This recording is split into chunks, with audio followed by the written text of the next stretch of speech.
কাপ্তাই হ্রদের পানি বেড়ে যাওয়ায় কর্ণফুলী জলবিদ্যুৎ কেন্দ্রের ১৬টি স্পিলওয়ের গেট খুলে দেওয়ার সিদ্ধান্ত নেওয়া হয়েছে। শনিবার ২৪ আগস্ট রাত ১০টায় গেট খুলে দেয়া হবে। এজন্য ভাটি অঞ্চলকে জরুরি সতর্কবার্তা দেয়া হয়েছে।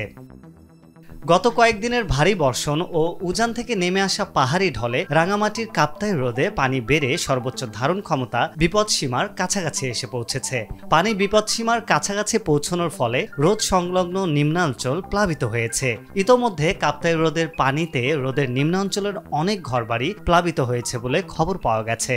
দ্রুত সময়ে যদি কাপ্তাই বাঁধের পানি ছাড়ার ব্যবস্থা না করা হয় তবে কাপ্তাই হ্রদ সংলগ্ন অনেক ঘরবাড়ি ক্ষতির সম্মুখীন হবে।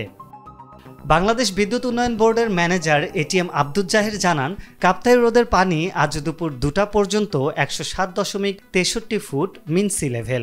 যদি সন্ধ্যা নাগাদ ১০৮ ফুট মিন সি লেভেলের কাছাকাছি বা অতিক্রম করে তাহলে রাত ১০টায় কাপ্তাই স্পিলওয়ের ১৬টি গেট ৬ ইঞ্চি করে ছেড়ে দেওয়া হবে।